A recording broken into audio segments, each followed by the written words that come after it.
actually logging into the segment on Blog Talk, I noticed that you had posed a question in your description, and you said, "Do all whores go to heaven?" And then you said, "Of course they do," or something to that effect. I'm paraphrasing a bit. So I would like to know why you say, "Of course they go to heaven," before we dig into it.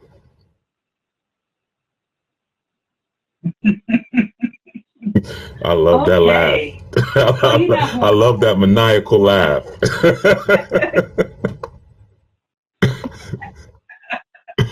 Well, I'm Charmaine, the Sensuous.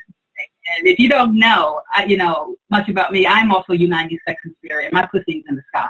Mm-hmm. So for me, to unite sex and spirit is to stand in my holy body and merging my sexual energy with my heart. That is the highest vibration of consciousness in your body for spiritual abilities. And so I believe that the kingdom is in us. When it gets there is through our sexual energy. And how we live that is how we demonstrate that on earth.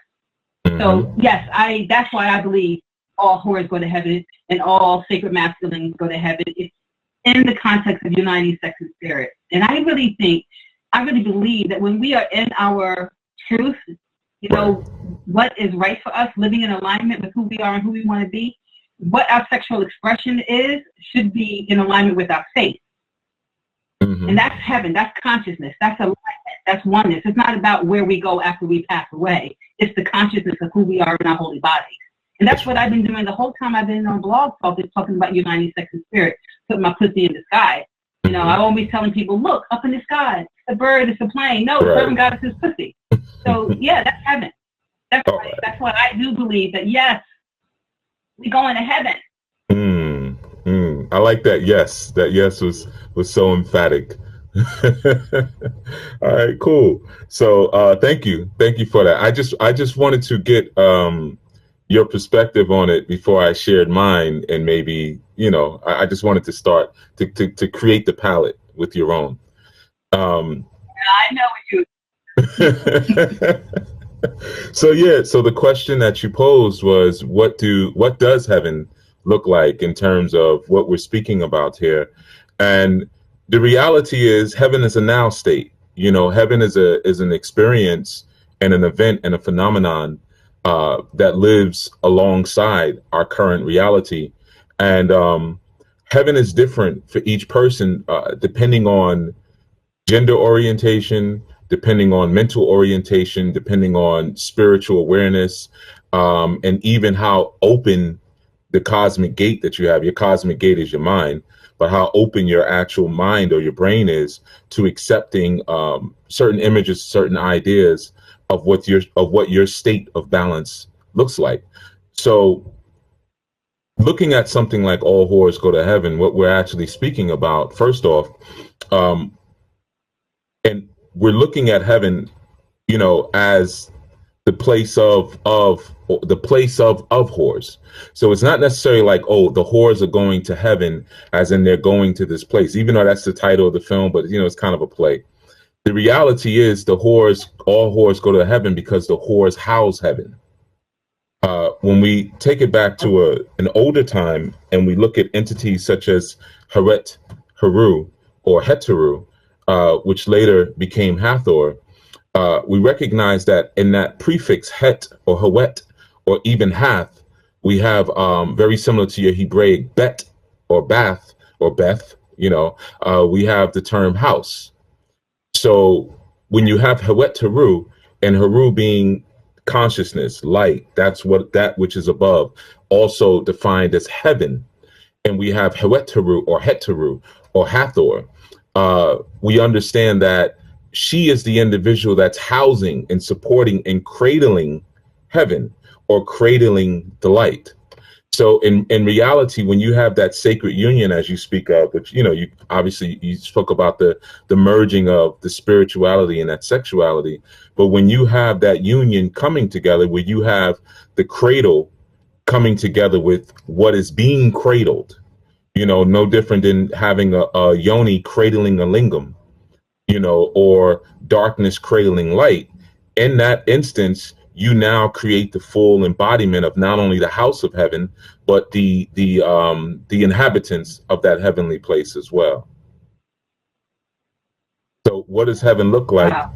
It depends on what your womb is like. It depends on the cultivation and the evolution and the characteristics of each individual womb.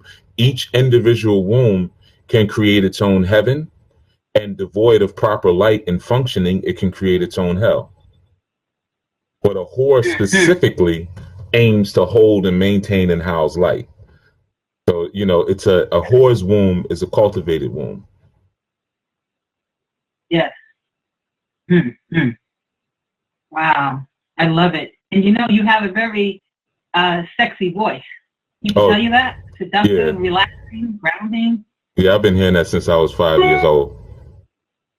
I've been hearing that since kindergarten. My kindergarten teacher used to tell me I had a sexy voice.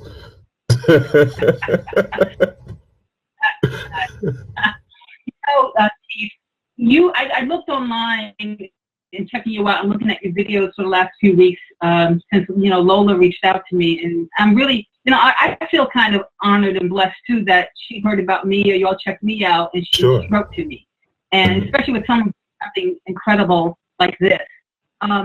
You've been doing so much spiritual work all over the country, outside of the country. What led you to actually saying, okay, now it's time to take it to another level? It's time to really bring in this whoredom consciousness for people, for the women, for the men that are ready to hear this. What led you there?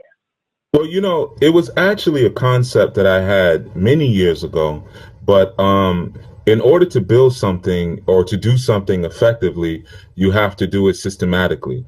You know, you have to build it systematically. So even though I had the ideation probably 15, 20 years ago, you know, I had the ideation to do something like this. There were certain things I had to handle first systematically, you know, because I didn't want to just create another and not to speak against any of those films like Pimps Up, Hoes Down, American Pimp, or anything like that.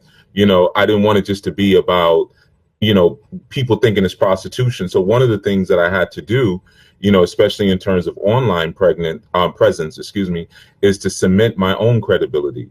So people would understand that, you know, okay, if he's talking about whores, we know him as a teacher, we know him as a priest, we know him as a community worker. So there's probably something more to it than him just talking about, you know, streetwalkers or whatever. So it was more things had to be done in a systematic fashion in order to do them correctly and in order to do them intelligently. Now, in terms of just the original stimulus or the original inspiration behind it, really a lot of it was just in interacting with different people. You know, doing this work, you meet so many people, and one of the challenges that you meet in confronting or in healing and helping people a lot of times is misunderstood, misrepresented, and misinformed sexuality, especially in young people.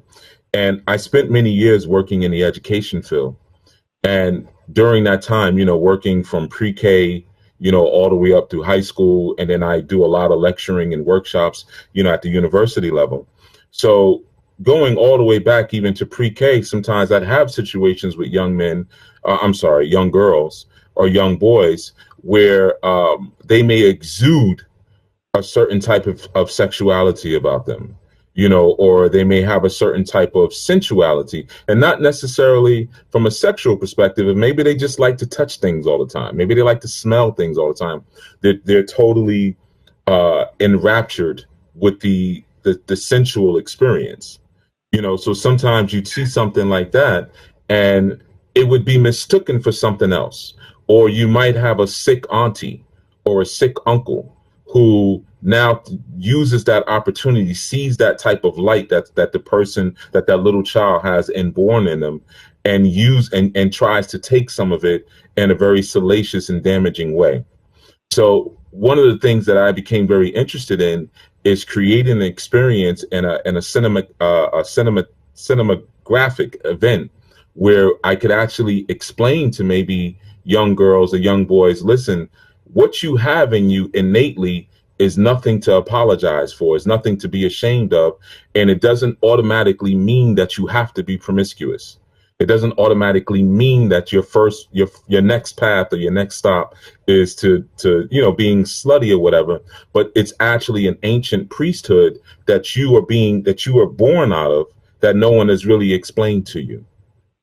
And I knew that if that could be spoken about in a way, in an intelligent manner, without a whole lot of slick talk and, a whole lot of casual colloquialisms, but just really broken down, I knew that it would help a lot of young people to say, oh, this is why at 7 years old, I was humping my pillow, or at 9 or 10 years old, I was sneaking into my mother's room and looking at her breast and, stuff like that. And I couldn't understand what the heck was going on. And I thought I was broken.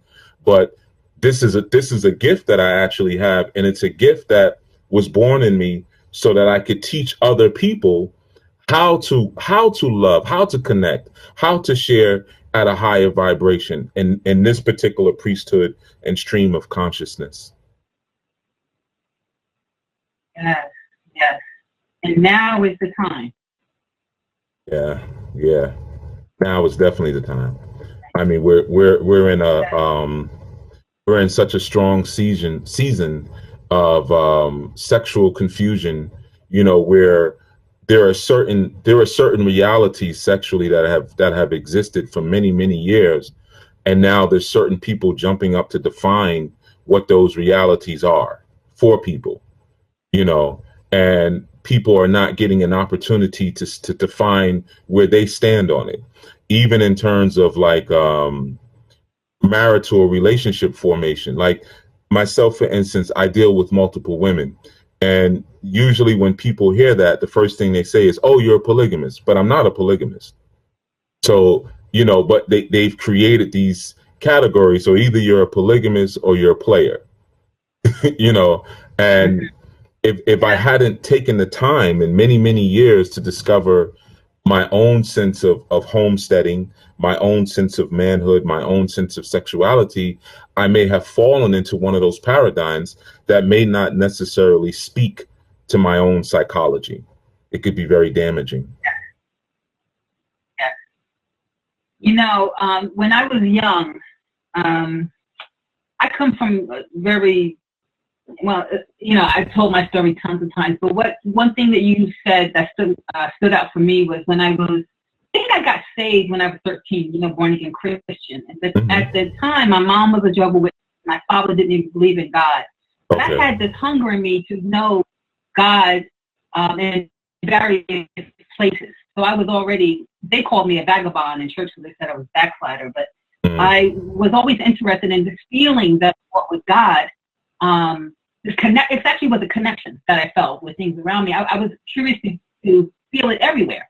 Right. And when I got into the church at 13, I had a high sense of interpretation. So I could read scripture well. I could interpret scripture well. The Holy Spirit hit me hard and things.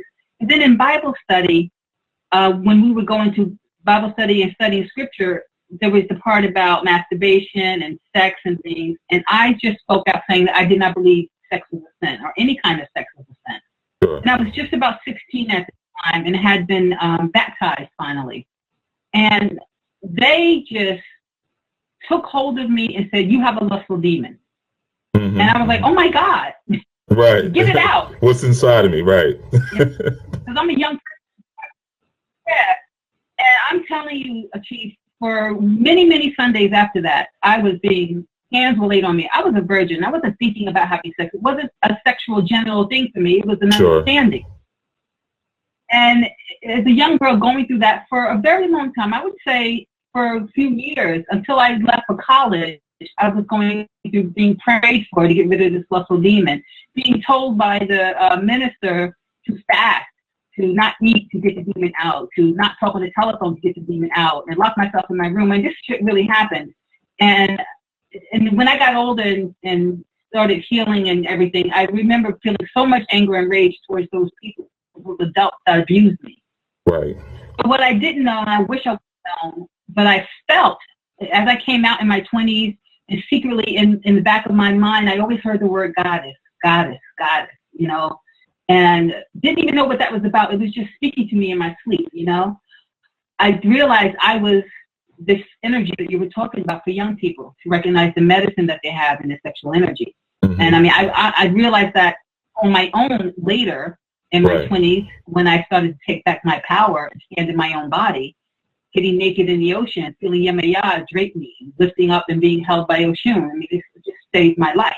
Mm-hmm. But that's what that's what I remember as a young person, being told that I had a lustful demon. And going through life and this work that I do and working with so many women in my Pussy Power workshops, so many women have the same story, not necessarily that they were told that they had a lustful demon as a child, but that something was wrong with sex. Certain types of sex is wrong. Everything is a sin around sex, just the ultimate curse to break us away from our bodies. Yeah. Well, and so now when you're stepping... Mm-hmm. I'm sorry. No, I'm sorry, sis. Go ahead. I'm listening.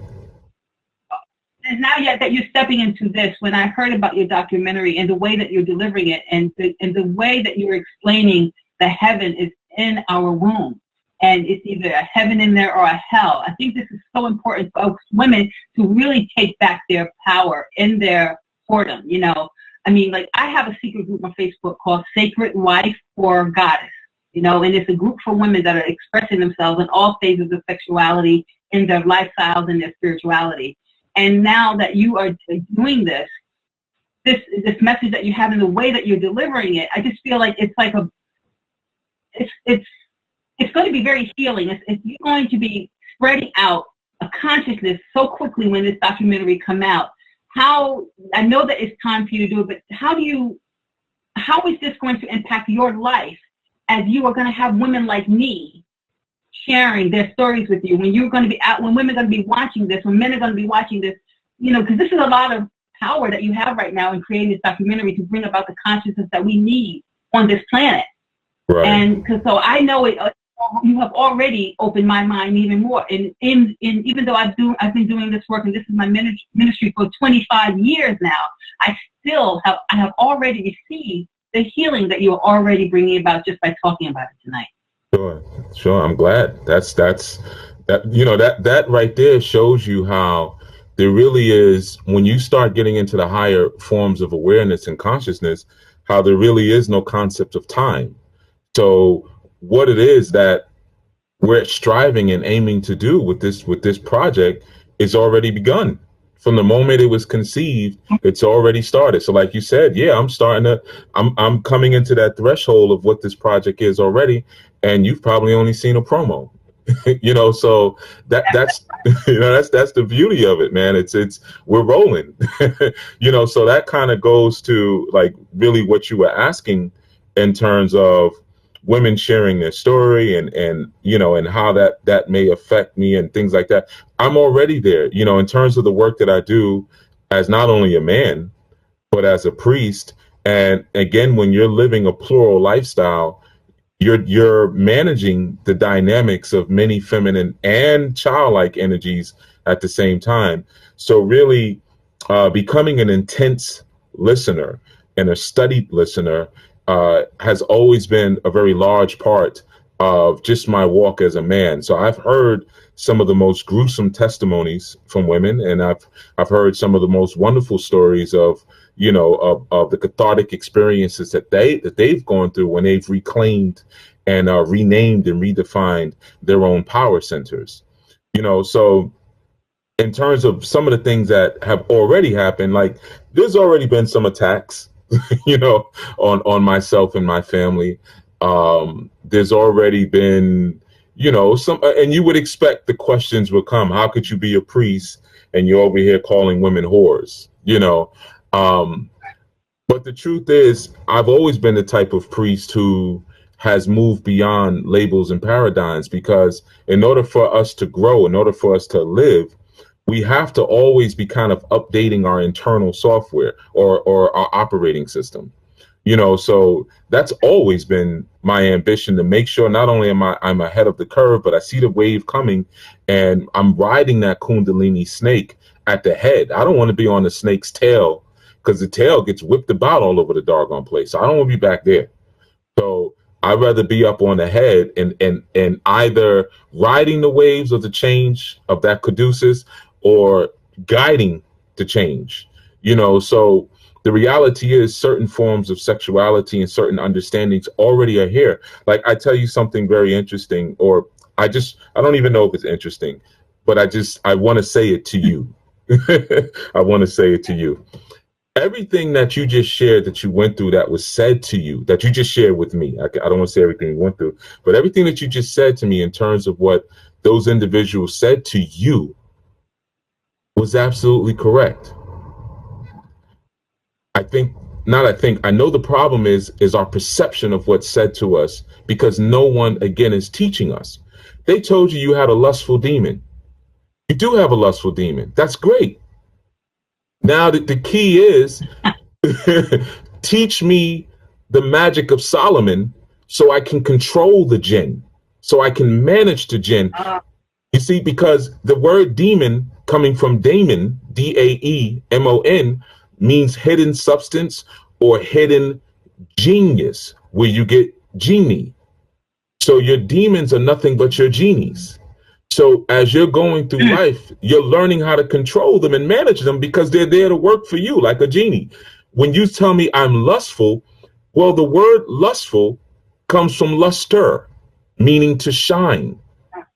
You see, so yeah, I'm lustful. That means I'm shining. I'm full of light. People want me.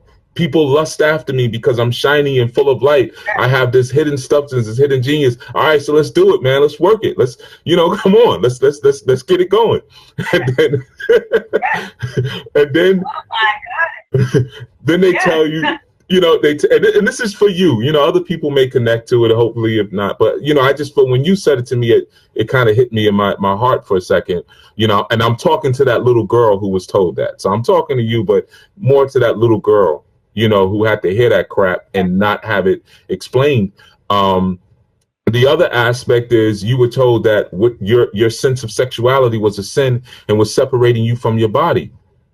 Well, that means it was bringing you into a place where you were stripping yourself of your ego. That's what sex is supposed to do, because our egos attach ourselves to the body. So when we engage in a true sexual experience, we strip ourselves of the heaviness of our human consciousness and we go into another that's good stuff. So you're telling me I got a lustful demon and I have the ability to do what people have been trying to do for decades with meditation and drug use, and I can do it without any of that. What the heck is the problem? Yes. What are we beefing about here? Yes. Oh, thank you so much. I just had the ultimate energy orgasm when you were speaking. My whole body's been trembling and tingling all over. My crown chakra, my pussy, my toes. Good. Thank you for that healing. Absolutely. My goodness, I cannot even believe the alignment and all this that's happening right now with me ending. I am just speechless. And in gratitude of you sharing that with me and giving me this gift. I mean, you could just take me to another whole level just by, I don't even know. I'm done. Do you have a cigarette? No, let's go into the abyss. I'm not done with you yet. Let's take it into the abyss. Thank you. Sure, for sure. Yeah, so it's just that's what the project is about, man. It's just so many opportunities and teaching moments. We lock ourselves into this thought that the Most High or the Supreme Consciousness only has one stream of cognition. And it's like there's so many different ways we can get there. I mean, there's some people who are asexual and they're not necessarily interested in engaging that way, and they engage in other ways, and that's cool too. There's people who just sniff essential oils or rub crystals or, whatever it is. And we have so many different ways to get to where we're supposed to be, which is really only indicative of the genius of the Supreme Intelligence, because it's saying, man, I got a million ways to take you to the crown, a million ways to take you to the mountaintop, so let's do it. And then we limit ourselves because of someone else's fear. Like you said, somebody said you were being sinful. Well, sin only means disobedience to God. And as you go through life, your gods change. You know, so in order for you to evolve past your current God or your current overlord or your current influence, you're going to have to step outside at some point and say, I want to do it this way. You know, and that's basically the story of Lucifer. I think I could do it better. Okay, Lucifer is light. That's basically us. Okay, light, I'm going to send you down to the earth. And when you go down to the earth as the dragon, you know, so much symbology there. But you go down a light, and now you're going to be enshrouded in darkness. What is darkness? The body, our melanin, but the body. So it's our experience of trying to grow beyond our parents. That's all sin is. At some point, you're going to look at your parents and say, I know you love me and I love you, but I think there's a better way to do this. And, you know, you might be upset and you might kick me out of heaven. You know, you might kick me out of the house and I'm going to have to go and start over and pay my own bills, but I'm going to go learn my lesson. And then I'll come back for whatever celebration that we celebrate at the house, whatever, for the reunion. And I'm going to tell you what I felt because I was willing to go through my own journey in order to go beyond you. That is the nature of sin. It's necessary. Excellent. Yes. Yes. Yes. Perfect. Wow. Yes. I get that. Yes. I teach it. I teach that too. I may not say it exactly the way you do, but yes, that's exactly it. Yeah. Now, as you are, I know that you travel a lot for the documentary. And how are you finding the women that you are interviewing? Well, you know, are you saying like how am I locating like the women I'm interviewing? Yes. Oh, okay. Well, some of them, you know, because of just my very nature and the things that I'm involved in, some of them may have been women I've observed before. You know, they may have their own kind of movements like yourself, you know, because you were actually my recommendation. You know, so yeah, so I was familiar with you prior to, you know, anybody talking about sex and fluids and nasty stuff, I'm gonna know about it, you know. so you know, I'm joking, but so yeah, so for some people, I was, you know, already following them, and a lot of women have kind of just stepped to me. You know, one of the things about, we speak about horology or horism, you know, the proper mating and match to a whore is, or heteru is Heru, which happens to be my first title, you know, my name, Heru. So honestly, I attract and I bring whores to me. So a lot of the women who are also featured are women that I've known for years, who have come to me and said, hey, I like what you're doing. I like your energy. I like your style. I like your information. How can I be a part of your team? How can I be a part of what you're doing? So that's the essential nature, is that whore is that woman that sees an alpha and says, wow, I like this mission. This is something I can get with, and says, what can I do to make this happen? What can I do to help this? So there hasn't really, you know, had to been a whole lot of hard scrubbing of the internet and on the streets to find women, because in reality, just kind of being who I'm supposed to be, they have stepped up and said, you know, when I shared little ideas, oh, I would love to see this happen. Let me call my friend at the club, or let me call this one. I think she would like to be a part of this too. Or I have an in with, you know, Vanessa Del Rio or whatever. Let me see if I can get her. So things like that have it's formulated in that way. That's beautiful. That's alignment. Yeah, that's it. Wonderful. Right. Wonderful. Wow. Now, you know, everybody that's listening, 646-992-045. Press the number 1 button if you have a comment or question for Chief. I do see someone on the call line that has pressed the number 1 button. I'm going to bring you in. Chief, it's okay to have someone that wants to ask you a question? Sure, that would be fine. Right? Sure, no problem. I do see someone checking. Hi, you with Reverend Goddess? Oh, hi, Reverend Goddess. I was just listening. Oh, okay, so you have the number 1. You pressed the number 1 button, so you didn't want to ask a question or say anything to Chief? No, I don't have anything to say. Okay. All right, babe. Well, Good evening, sister. I'm gonna have something to say to you. You could have just at least said good evening. Shoot. She's like, I ain't got nothing to say to him. He sound crazy. Well, good evening. Hello, Reverend Goddess in Chief. Hello, can you hear me? Yes, we can. Mm-hmm. Hey, this is TS. How you doing? Beautiful. Good. What's How your you name? doing, TS? TS, Gary. TS Evolution. Oh, yes. Hi, baby. You want to say something to Chief? You want to ask when you have a question? Oh, yeah. I saw a couple of trailers, and how can I say this? Because I'm not sure if I'm ever saying her name correctly. But one of the trailers, I saw a young lady. She was walking a young baby herself, and she wasn't working that day because she had to take care of that baby in one of the trailers that you have. Right. And I noticed that it was I just got the sense that Pomegria was in that spirit in that moment. And even Mommy Walker was in that spirit in that moment. And I guess it was filmed in Ghana, if I'm not mistaken. Yeah. And go ahead, I'm listening. I'm sorry, brother. And when I was thinking about the whole concept of all whores go to heaven, I personally don't necessarily like the word because of the connotation. Sure. But I also understand that when we go deep into the word itself, whore really means holy.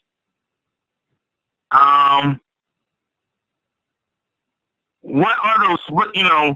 What can we do now to make sure that that women are protected while doing the work, and that is affirming? Because sometimes I get told I should see, go when Backpage was open. You go to Backpage to find something. I didn't want to do that because I saw many of those women as potential sex trafficking victims. So how do we make sure that we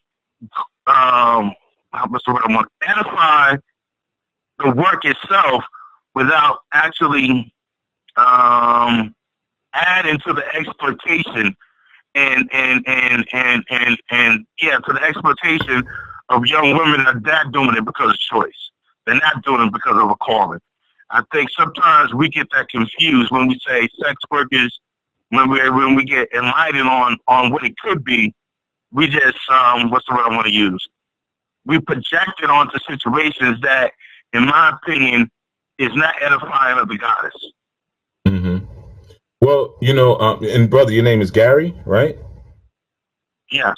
Okay. Yeah. So yeah, brother Gary. The thing is, this is what the documentary is about. The documentary exactly answers the question that you just asked. We start with education. One of the challenges is, again, you might have young people who have certain inclinations, and if it's not taught, if it's not properly understood, if it's not demystified, then it's very easy to exploit them because you can easily corral them. Oh, you like looking at penises. Oh, you like doing this. You know what? You need to go dance in the club. You can make a lot of money. You need to go do this. You need to go do that. And they're kind of corralled into certain positions that they don't necessarily need to be corralled in. Very similar to I've worked with a lot of young people who ended up living a homosexual lifestyle because of their perception of sexuality or friendship, and had family members who told them that they were homosexual, but before they even knew what the heck the word meant. So they started to engage in the activity without an understanding of it, and then later got an understanding and was like, wait a minute, that's not what I was really feeling. I just really like my friend, or I like to be platonically affectionate with my friend. So it really begins with education, first of all. Second of all, one of the challenges is that when you say whore, immediately people think prostitution. And then they're nowhere near the same thing, because only a female can be a whore, but anyone could be a prostitute. Anyone can prostitute themselves out. You know, so like as you're referring to, for instance, Backpage, and of course Backpage has been shut down by the feds anyway, but you know, and that's, you know, there's always new sites and things that'll pop up, but I understand what you're saying. You have females on this and some may be exploited, but one of the things that we have trouble acknowledging, you know, as a community and as a culture, which is very damaging, and it needs to be said, there are many women who enjoy monetizing their sexuality, and whether they have a pimp or not, they're going to monetize their sexuality. They enjoy doing it. There is a large percentage of women who we might call sex workers or prostitutes who only get with a pimp to have a scapegoat if some type of legal ramification comes down the line.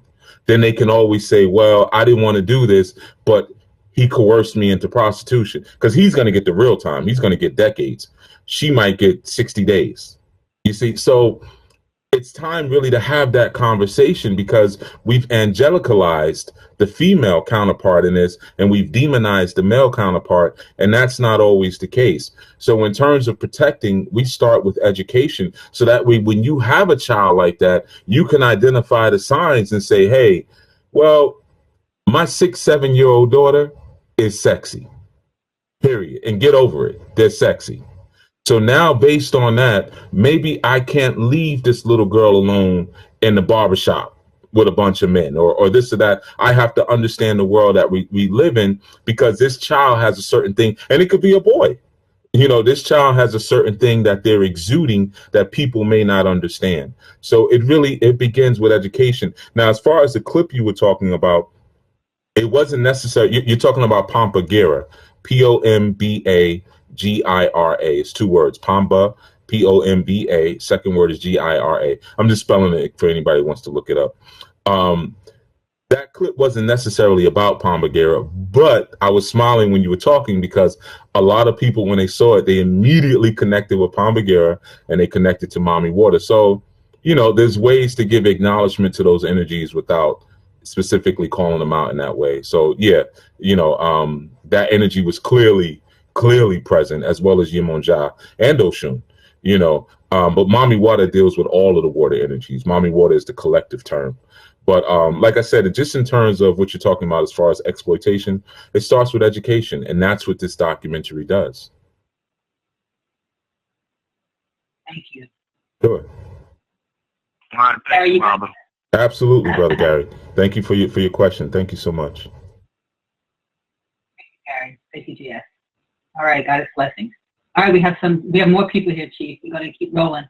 Oh, it's cool. Okay. With Chief and Reverend Goddess, is this Arsha? Hello? Oh, yeah. Chief, this is my daughter, Arsha. Okay. Greetings, Arsha. Hi, how you doing, Arsha? Hi, I'm good. Good. I really like what you're talking about. I love the mindset. And with my mom doing this work, then hearing you as a male, it really makes me feel better and safe as a woman, because if someone can have that mindset and not like make sex nasty or dirty, it's really great. And I'm happy that my mom put me in this, you know, with the open-mindedness and everything. So right. I appreciate what you're saying. I agree with a lot of what you're saying. There's nothing I don't agree with. And I just think you're amazing. I don't know you from tonight, but hearing you, you're welcome. It's really, you know, it's great. So thank you. Oh, you're more than welcome. You're more than welcome. And, you know, just to acknowledge that, yeah, a lot of people are afraid of discussing sexuality, because even in ancient times, sexuality was always seen as necessary for entrance into the afterlife. And some people were just so afraid of the next life. They're so afraid of transformation. You know, so anything related to the womb or sexuality becomes a Leviathan. It becomes a hell mouth. You know, it becomes something that's terrifying and scary. The black hole, you know, but having these conversations, you know, I'm sure you teach on these things, you know, but having these open conversations, and it's so beautiful that your daughter could call in, you know, but having these open conversations and bringing it out to light is what really takes strength away from the lies that we've been told, you know. Exactly. Oh, it's amazing. Thank you so much. For sure. Thank you for calling in. All right. Love you, Mama. Okay. Oh, yeah. Okay. We got another person here wanting to speak to Chief. Hello, you were Reverend Goddess and Chief. Hello, Reverend Goddess. Yes. Yes. Can you hear me? This is Felicia. How are you? Hey, Felicia. I'm great, Goddess. Thanks for calling in. Yes. And good evening, Chief. How are you as well? Please. Good evening, Felicia. I'm wonderful. How you doing, Miss Happy? Okay, doing well. I actually have 2 questions for you. I'm just joining the show. I've been back and forth, kind of in and out for the last maybe about 25 minutes. And maybe you've already answered these questions, but I'm going to go ahead and I'm going to ask them. My first question to you is, when was your aha moment that you knew that this is what you needed to do and what you wanted to do as far as your documentary and your work? And my second question that I have is, because you are full of education and wisdom and you're giving the historical aspect to everything we're discussing tonight and the origin of it, how do you, or what are the techniques and the skills that you use for people who are adamant about this is what whore means, this is you're nasty, you're wrong, if you like dancing, burlesque, exotic dance, or whatever, are just feeling comfortable with your sexuality? What are some of the techniques and the skills that you use to, first of all, get them to be quiet and listen, and second of all, feel comfortable having that type of conversation with you? Right. Yeah. So thank you, of course, for those questions. You know, absolutely. And I'll start with your last question and work my way backwards, because that's actually a bit broader than the first. But in terms of establishing that comfortability, you know, that within itself is sexual. You know, sex is our greatest sexual instrument is our mind. You know, so when you just listen to a person, and I think somebody's speaker is on because I'm hearing some reverb, some echo there. Am I the only one? Maybe someone has, I don't know if someone is speaking through a speakerphone. Are you on speaker, Felicia? Yes, I'm on speakerphone. Let me take it off. Okay. That'll be, okay. Yeah. Let me take it off. Okay, how's that? Well, I'll talk. Let's Better? see. Yeah. Oh no, it's still reverbing. Okay. All right. Maybe what you should do, Felicia, just put your phone on mute, and then I'll go through it while I'm answering, and then you can unmute when I'm done. I'll put her on mute, and then I'll take her off after. Okay. Okay. Go ahead, Chief. All right. Let's see. All right. No. Oh, still echoing, but all right. We'll just work. We'll work through it. Yeah. Maybe. I don't know. Who knows? But anyway, so. What I was going to say is that, oh man, that's a little distract. Let me take one of my earpieces out, because if you all don't hear it, then maybe it's just. So what I was going to say was that, in terms of that comfortability, that's really where intercourse begins. And you know, and this is going to sound a little funny to some people, especially those who are historical listeners of my work. But whether you have a man talking to you, you have a female talking to you, a woman talking to you, you know, and they're sharing their own sexual understanding with you, or their own sexual preferences, or their different forms that they desire to ascribe to, or they have ascribed to, or they see as being normalized. The key is to always reflect soul energy, and the soul is a non-judgmental entity. You know, so when you're reflecting soul, you're just taking in the overall experience. You got to first see that person as a divine being, and what they're saying to you is a divine expression, whether it's right or wrong, quote unquote. So if somebody says, yeah, I'm into burlesque, or, you know, I've been with women who've been like, you know, I've done gangbangs, you know, and I've had 7 guys on me, and, you know, and they were able to express that to me. The first approach that you want to have, in all honesty, you want to thank them for telling you, because it's an honor for someone to see you that way, that they see that they can feel safe enough with you to reveal and open up about something like that with you.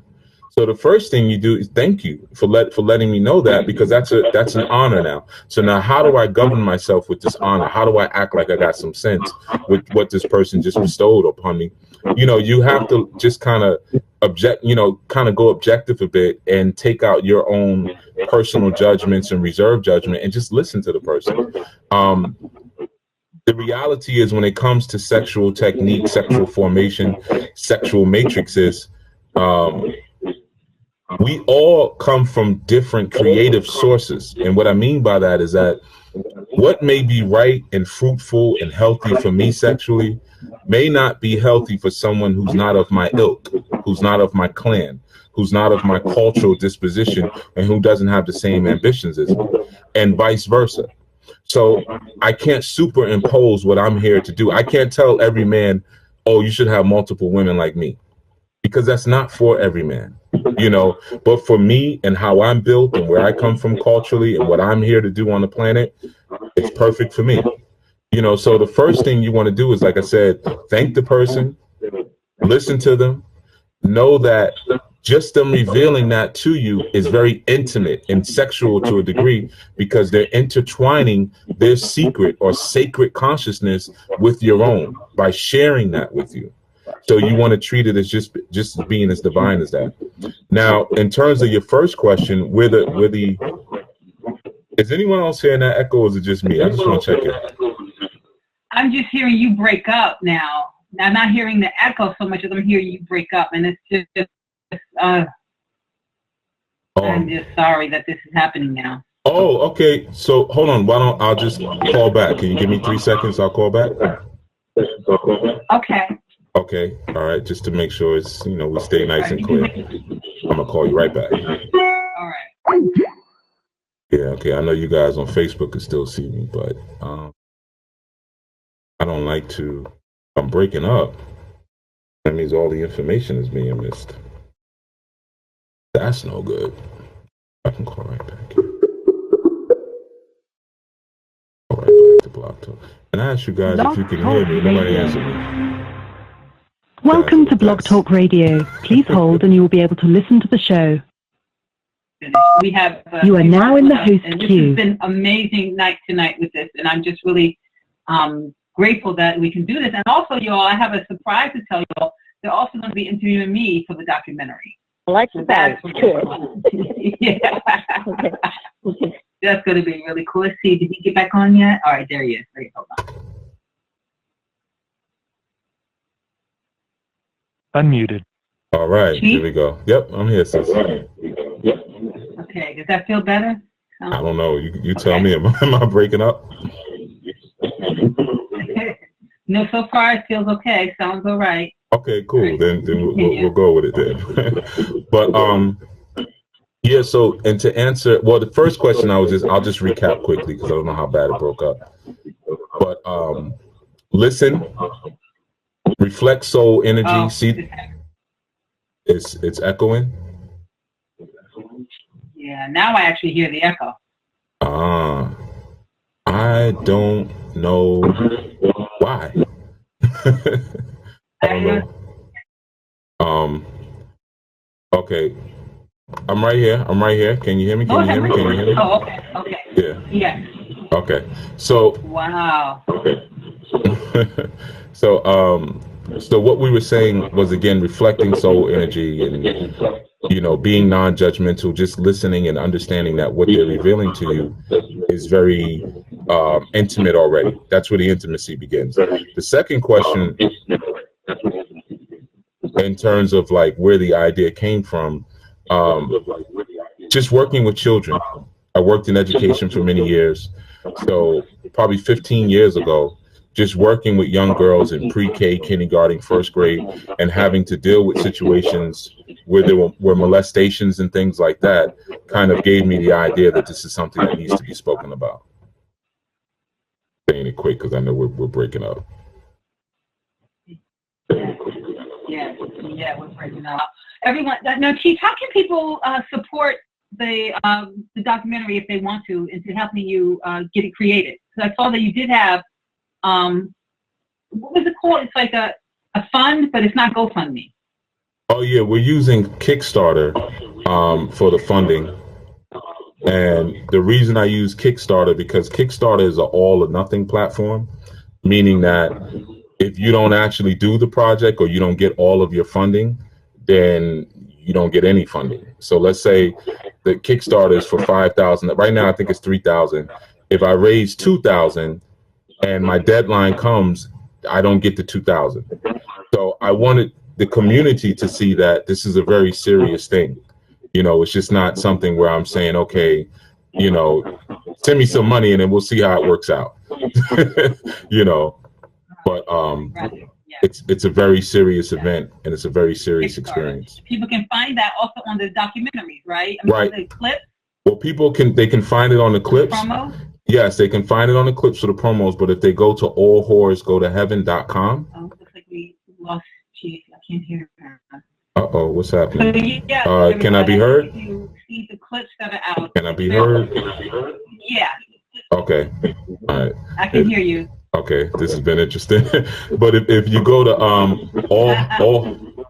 allwhoresgotoheaven.com, allwhoresgotoheaven.com, then you'll be able to support, find out more information about the actual project. Excellent. And also, Chief, I'm also being told that we're going to make an appointment for you all to come up here and interview me as well. Did you know about that? Yeah, I know a little bit about that. So I don't really, I don't handle the scheduling part so much. So, you know, we're still putting the calendar together. So, yeah, it's supposed to happen. Something's happening. Yes, I know. Yeah. Listen.